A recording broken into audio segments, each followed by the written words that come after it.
Assalamu alaikum everyone. Today is the third session of the class of the stock market basics course, and we'll just wait 1 or 2 minutes and start the class.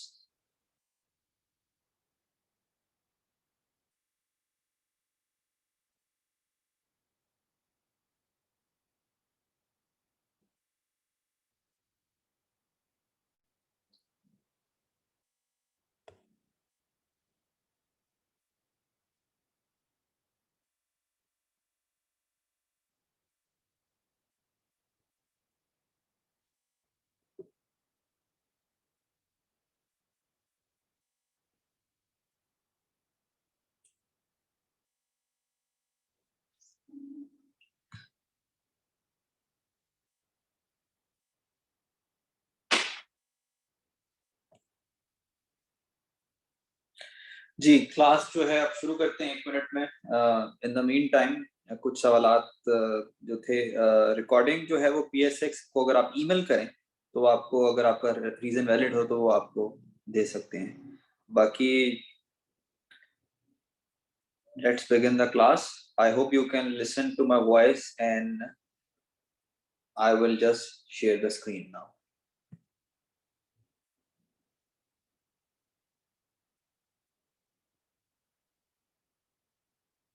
जी, आप मेरी आवाज सुन सकते हैं?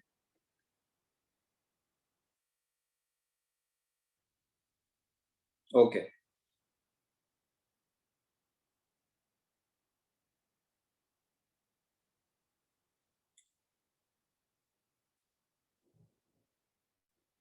And can you also see the screen as well? आप message में लिख सकते हैं।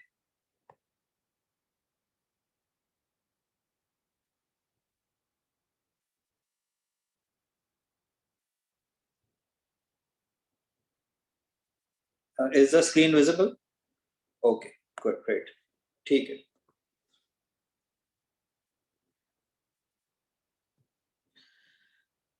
तो अब हम थर्ड सेशन को शुरू करते हैं। जैसे कि पिछली क्लास में बताया था कि क्लास टाइम पर शुरू हो जाए करेगी। जो लोग लेट आते हैं फिर वो साथ साथ कवर अप उनका मिस हो सकता है, but we have to start on time. Session 1 में हमने जैसे कि बेसिक स्टॉक्स का पढ़ा था कि स्टॉक्स हैं क्या, और एक हिस्सेदारी का कॉन्सेप्ट होता है। और सेशन 2 में हमने बेसिकली फाइनेंशियल रिपोर्ट्स के बारे में पढ़ा था, और बैलेंस शीट, इनकम स्टेटमेंट और कैश फ्लो स्टेटमेंट के बारे में। और आई होप आपने वीक के दौरान ये तीनों चीज़ों के बारे में ऑनलाइन पढ़ लिया होगा। फिर थोड़ा सा हमने एग्जांपल्स डिस्कस की थी उससे रिलेटेड, तो वो क्यों इम्पोर्टेंट है। और क्लास के एंड पे इंट्रिंसिक वैल्यू पे थोड़ी सी बात हुई थी। तो आज हम एक इंट्रिंसिक वैल्यू का थोड़ा सा कॉन्सेप्ट करेंगे, और उससे पहले, इंट्रिंसिक वैल्यू से पहले, हम क्योंकि as per the course started on PSX भी चलना है, लेकिन क्योंकि पिछली क्लास में काफ़ी सवालात थे इंट्रिंसिक वैल्यू से रिलेटेड, तो मैंने कहा था कि मैं इंट्रिंसिक वैल्यू से रिलेटेड सेशन 3 में भी बताऊंगा। वो कोर्स आउटलाइन का थोड़ा सा हिस्सा भी है, तो सेशन के एंड में हम करेंगे। तो आज जो है सेशन 3 शुरू करते हैं, 17 दिसंबर।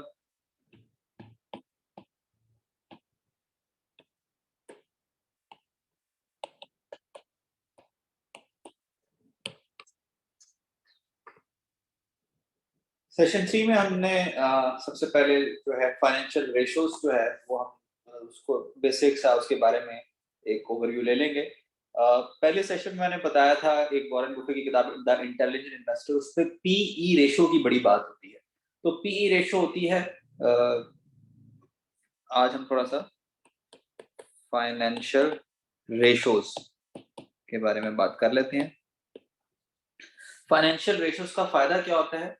ये फाइनेंशियल रेशोज जो हैं ये फंडामेंटल एनालिसिस में काम आती हैं। टेक्निकल एनालिसिस में इतना काम नहीं आती।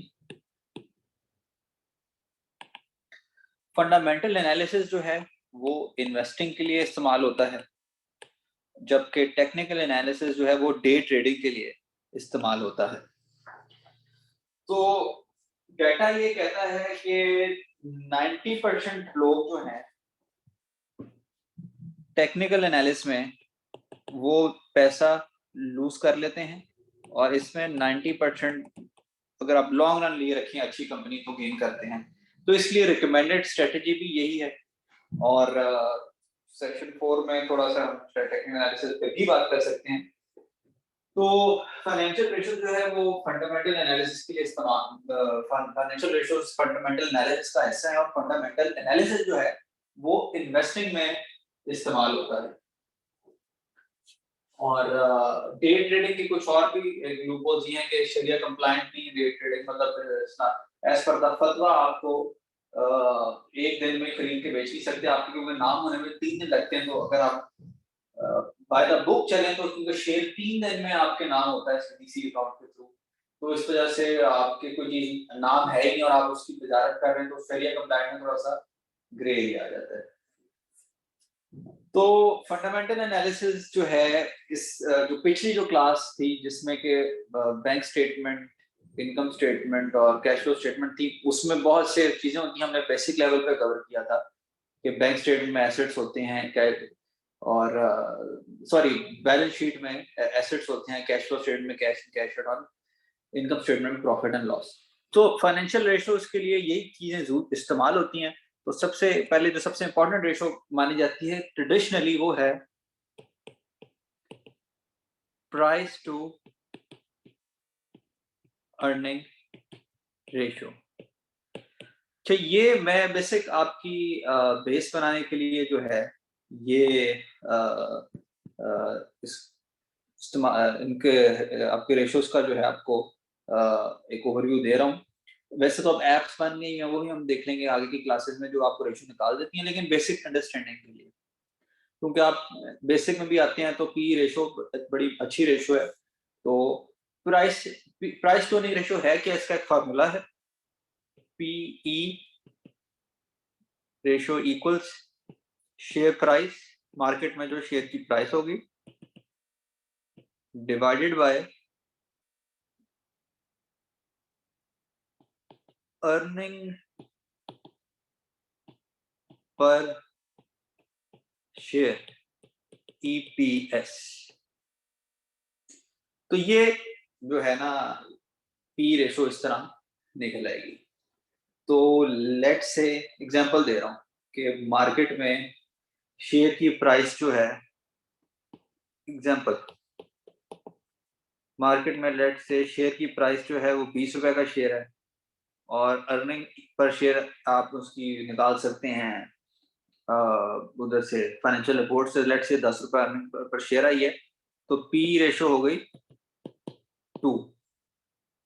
तो अब ये एक रेशो है, ये आपको पी रेशो, अब तो गूगल पे जाएं तो ग्लोबल स्टॉक्स जाएं तो पी रेशो उसकी वैसे निकाल के दे देता है, लोकल स्टॉक्स में भी इन्वेस्टिफाई ऐप जो है उस पे आपको पी रेशो, या investing.com पे भी पी रेशो लिखा है। ये इंपॉर्टेंट क्यों है वो मैं आपको क्योंकि इस कोर्स का मकसद इंजीनियर बनाना नहीं बल्कि मैकेनिक बनाना है कि गाड़ी ठीक कर सके, ना कि गाड़ी की साइंस समझ सके। तो मैं उसका बेसिक आपको बता देता हूँ कि लोअर द पीई रेशो किसी भी कंपनी की, द बेटर इट इज।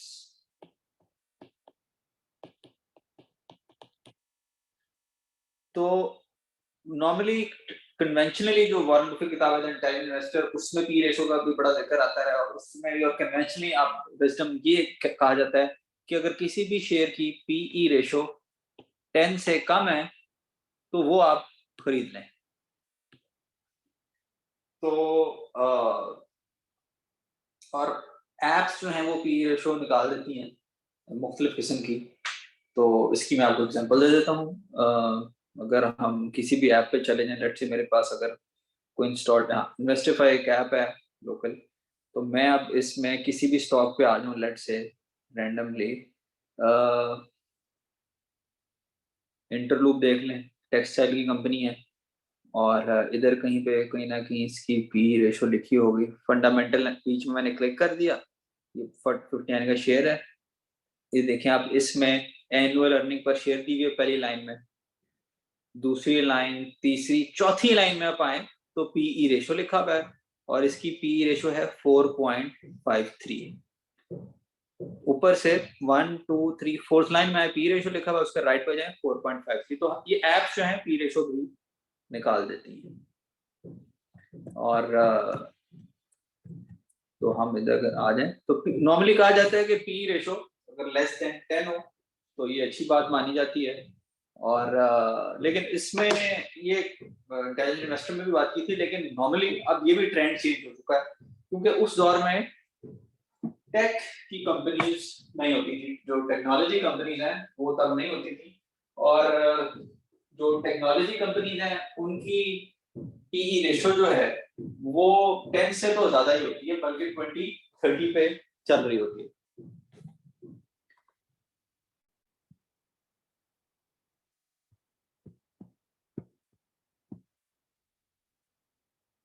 तो लॉन्ग टर्म इन्वेस्ट, ये जो किसी ने सवाल की वजह से सवाल तो एंड में, तो पी रेशो नॉर्मली अगर 10 से नीचे है तो आप एक अच्छा चेक है कि इट्स अ गुड थिंग। लेकिन अब ये क्योंकि स्टॉक हमेशा चेंज होते रहते हैं, कोई भी फिक्स बात नहीं की जा सकती स्टॉक में। तो टेक में नॉर्मली टेक्नोलॉजी जो है, टेक्नोलॉजी स्टॉक्स में, in case of technology stocks P ratio जो है वो नॉर्मली 20 से ज्यादा ही होती है। ये एक अमूमी बात है। तो उसकी रीजन ये है कि टेक्नोलॉजी स्टॉक्स हैं वो ग्रो बहुत तेजी से कर रहे होते हैं, तो उसकी पी रेशो नॉर्मली ज्यादा होती है। तो टेक्नोलॉजी स्टॉक्स में तो आप अच्छी कंपनियां देख लें तो उनकी पी रेशो 30 के करीब जाके होगी। और ये तो मैंने एग्जांपल दी, किसी भी मतलब अच्छी टेक्नोलॉजी कंपनी की 20 से तो ऊपर ही होती है। तो ये रूल जो है ना, ये मेरे नजदीक जो है नॉन, अब इस पे हम आ जाते हैं पी रेशो लेस देन 10 पे, ये this applies non tech companies. और दूसरा है कि company has to be in profit और कैश फ्लो भी पॉजिटिव होनी चाहिए। तो अगर पी रेशो लेस देन 10 है तो इट्स अ गुड कंपनी। बाकी चीजें भी होती हैं, लेकिन अच्छा अब तो ये चीज आप वैसे नोट कर लें, P ratio less than 10 is great. But technology stocks की अगर मैं एग्जांपल ले लूं, कोई भी टेक की कंपनी देख लूं, मैं सिस्टम्स लिमिटेड देख लेते हैं, पाकिस्तान की सबसे अच्छी ऑन पेपर टेक कंपनी है। फंडामेंटल एनालिसिस में जाएं 1 2 3 4, पी रेशो इसकी कितनी आ रही है 21.41 एज एक्सपेक्टेड। तो फिर भी ऊपर जा रहा है शेयर। तो पी रेशो टेक में रूल चेंज होता है, वरना नॉन टेक में less than 10 is a good thing. तो बेसिकली वापस अगर बेसिक पे आए, उसकी वजह यह है कि पी रेशो का फॉर्मूला जो है share price divided by earning per share. तो शेयर प्राइस एक शेयर पे ले आता है और वो प्रॉफिट को नंबर ऑफ शेयर से डिवाइड करके अर्निंग पर शेयर निकल आता है। उसका अगर आपने फॉर्मूला लिखना है तो लिख लें कि अर्निंग पर शेयर कैसे निकालते हैं कि, लेकिन वो बेसिक आपको ओवरव्यू दे रहा हूँ कि टोटल प्रॉफिट जब अर्निंग होती है टोटल को नंबर ऑफ शेयर से डिवाइड करते हैं तो एक शेयर की अर्निंग निकल आई, एक शेयर की प्राइस निकल आई, एक शेयर की अर्निंग निकल आई। तो एक शेयर अर्निंग इतनी कर रहा है, तो अगर नीचे वाली चीज ज्यादा होगी तो पी रेशो उतनी कम होगी। बॉटम वाली चीज जितनी ज्यादा होगी तो उतनी जो है वो पी रेशो कम होगी। इस वजह से the lower the P ratio the better it is. तो ये आपको ओवरऑल बता देता है कि कंपनी कैसा काम कर रही है पी रेशो। इसलिए बड़ी एक बेसिक सी रेशो और बड़े इस रेशो में बड़ा कुछ आ जाता है। अच्छा, मैंने बहुत देखा है जनरली, अब मैं जनरल डिस्कशन पे आ जाता हूँ कि अच्छे अच्छे सीएफएस और अच्छे अच्छे जो पीएचडी हैं, मास्टर्स हैं, सीएफए जो काम ये करते हैं स्टॉक्स की पढ़ाई है, वो उनसे आप उनका पोर्टफोलियो पूछें, वो कंपनी, मैंने पिछली क्लास में बताया था कि basic loss profit and loss cover कर रहे थे, कंपनी लॉस में होगी, कंपनी में इन्वेस्ट किया होगा। अच्छा, वो कई लोगों ने पी रेशो उसकी मतलब हंड्रेड्स में होगी और इन्वेस्ट किया होगा, तो वो सारा जो पढ़ाई की है वो साइड पर रख देते हैं और वो सटे की तरह मेथड निकल जाता है यार, कई बेसिक चीजें नहीं फॉलो करते। इसकी एग्जांपल है टीआरजी, एक कंपनी होती थी जो कि जिसकी पी रेशो का 100 से भी ऊपर होती थी, तो इट्स एन एनॉमली। तो इवेंचुअली वो कंपनी वापस आ गई। इसलिए लॉन्ग रन इन्वेस्टिंग जब आप करें तो P ratio is very important. In concepts पे आगे भी बात करते रहेंगे। अब अगले कॉन्सेप्ट पे चलते हैं और वो है बेसिक सा कॉन्सेप्ट रेशो है, वो है बुक वैल्यू। तो book value of a company और that equals total assets minus total liabilities of a company. बड़ा सिंपल है। और बुक वैल्यू कंपनी का फायदा ये होता है कि कंपनी की मालियत है क्या, यानी कि टोटल एसेट्स की एग्जांपल ले लेता हूं। इसकी एग्जांपल अगर मैं लूँ, मशीनरी आ जाएगी इसमें, लायबिलिटीज में क्या आएगा, कर्जा आ जाएगा। तो वो कंपनी की, यानी कि कंपनी आज बिजनेस बंद कर दे तो उसकी बुक वैल्यू क्या होगी। तो ये देख के भी अंदाजा हो जाता है कि कल कंपनी बंद हो जाए तब भी आपके पैसे नहीं डूबेंगे। इसकी अगर एग्जांपल लें तो बड़ी, मैं हट के एग्जांपल देता हूँ इसमें। अगर हम स्टॉक्स में जाएं और कोई स्टॉक इसमें कहाँ से, निशाद में देख लेते हैं, NML, एक निशाद में एक टेक्सटाइल की कंपनी है, इसका अगर हम क्लिक करें तो अच्छा, अब लाइव डाटा से देखें, ये शेयर है जी, लाइव डाटा के लग रहा है 56.14 का, यानी कि एक शेयर की मालियत 56.1 हो रहा है। मगर जब बुक वैल्यू पर शेयर पे जाएं तो सेकंड डब्बे में आ जाए आप, मतलब अर्निंग फंडामेंटल्स के बाद इक्विटी फंडामेंटल जो बीच वाला बॉक्स है उसमें नंबर 1 पे लिखा हुआ है बुक वैल्यू, वो है 373। यानी कि कंपनी, इसका मतलब क्या हुआ कि निशात मिल के केस में वो, मेरा ख्याल है कि वो बिजनेस अपना बंद कर दें तो ज्यादा वो पैसे कमा लेंगे, क्योंकि उनकी मशीनरी इतनी ज्यादा है, टेक्सटाइल की मशीनें इतनी ज्यादा हैं कि उसकी बुक वैल्यू जो है, example Nishat mills limited, share price जो थी वो 56 थी, लेकिन जो बुक वैल्यू थी वो आ रही थी 300 प्लस समथिंग। उसकी वजह ये है कि कंपनी की जो एसेट्स हैं वो बहुत ज्यादा हैं, तो वो एसेट माइनस जब लायबिलिटी करें तो इस वजह से वो हो जाता है। और मेरे नजदीक अगर इसका मतलब ये है कि वो निशात में अगर अपनी मशीनें वगैरह बेच दे और सारे पैसे इकट्ठे कर ले तो वो ज्यादा पैसे मतलब उनके बन जाएंगे, वो अपने एसेट से इतना कमा नहीं रहे।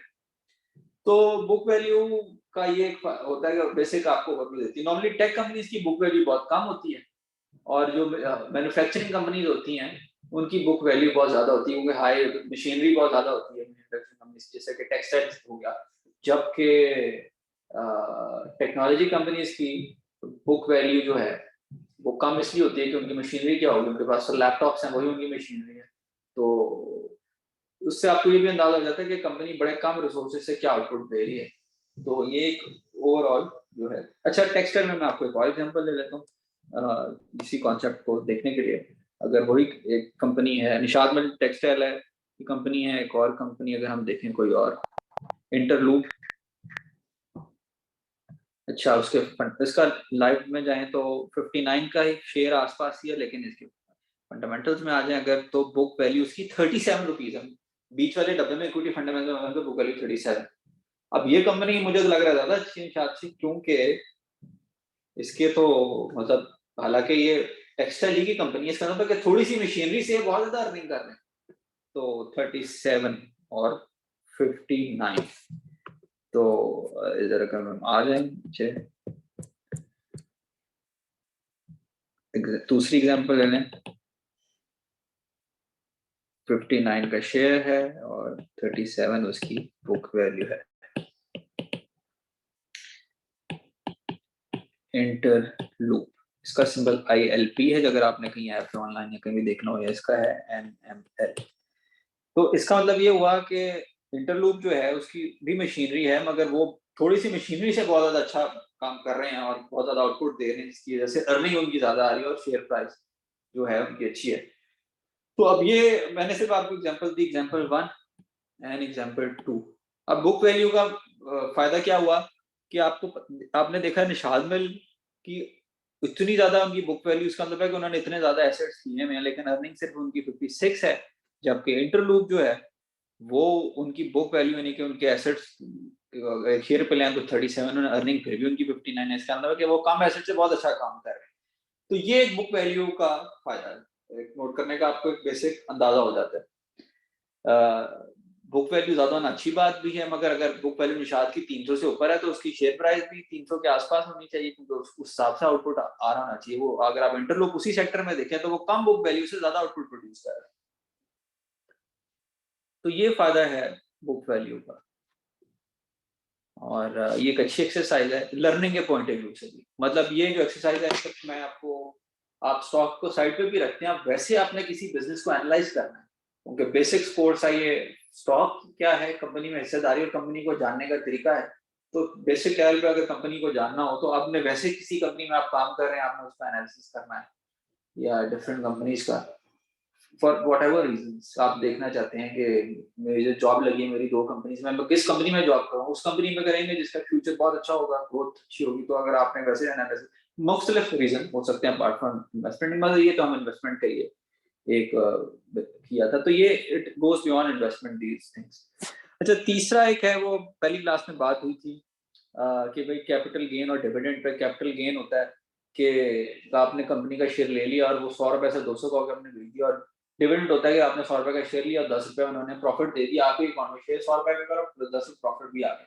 तो कई लोग कहते हैं कि यार हम पैसे बजाय इसके बैंक अकाउंट में रखें और 10% प्रॉफिट, 5% प्रॉफिट लें, साल का सूद है, तो हम ऐसी कंपनी में ना डाल दें जो कि हमें साल के वैसे ही 10% प्रॉफिट दे देती है, तो वो हलाल भी होगा, शरिया कंप्लाइंट भी होगा। अगर कंपनी शरिया कंप्लाइंट, तो उसके लिए रेशियो इस्तेमाल होती है dividend yield.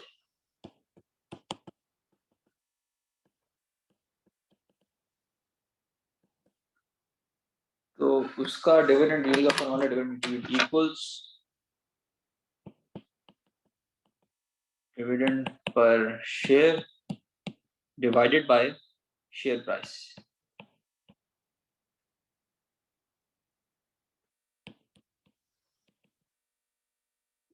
In simple words dividend yield क्या है? ये है शेयर फ्रॉम प्रॉफिट। और डिविडेंड यील्ड जो है नॉर्मली ये परसेंटेज में होती है, ये जो है ना, ये परसेंटेज में होती है। तो अगर 10% है तो इसका मतलब कि आपने 10% आपको पैसे वापस मिल जाएंगे। डिविडेंड यील्ड का फॉर्मूला जानने की जरूरत नहीं, बस अगर लेट्स से डिविडेंड 10% है तो इसका मतलब है कि आपको जितने पैसे, आप जितने का शेयर है उतने, उसका 10% वैसे ही आपके अकाउंट में वो डाल दिया करेंगे क्वार्टरली, या 6 महीने बाद या साल बाद। कोई एग्जाम्पल देख लेते हैं इसकी। एक कंपनी जो मेरे जहन में आ रही जो कि डिविडेंड अच्छा देती होगी, वो पाकिस्तान ऑयल फील्ड है। अच्छी कंपनी है। इसके फंडामेंटल में जहाँ डिविडेंड यील्ड आपने देखनी है तो फंडामेंटल में जाके सबसे नीचे वाला डब्बा जो डिविडेंड फंडामेंटल्स है उसमें नंबर 2 पे आ जाए। सबसे नीचे वाला डब्बा डिविडेंड फंडामेंटल्स, उसमें ऊपर लिखा हुआ है एनुअल डिविडेंड, नंबर 2 पे डिविडेंड यील्ड कितनी, 17.3%। अब ये देखें, मतलब कि इसमें आप पीओएल में आप डालें पैसे तो 17% ये आपको वैसे ही दे देते हैं, मतलब 17% तो बैंक भी नहीं देता। तो अब ये लोगों को पता ही नहीं। मतलब मैं शेयर को एंडोर्स नहीं कर रहा, लेकिन मैं कह रहा हूँ स्टॉक मार्केट में ऐसे बहुत सी कंपनी है जिसमें आप पैसे डालें तो आपको वैसे ही 17% दे देंगे, ना आपको सूद देना पड़ा, ये तो आपको अपना प्रॉफिट में से हिस्सा देंगे। तो ये मेरे ख्याल से 10% देते हैं तो ज्यादा दे रहे हैं, 17%। तो वेरी करता है, कभी 10% कम से कम देते हैं, कभी 20% भी दे देते हैं, अभी 17% दिया हुआ है। तो ये फायदा है डिविडेंड यील्ड का कि एक परसेंटेज जो आप प्रॉफिट है वो आपको वापस कर देते हैं। एग्जांपल हमने देखा जी, पाकिस्तान ऑयल फील्ड्स, इसका सिंबल है POL।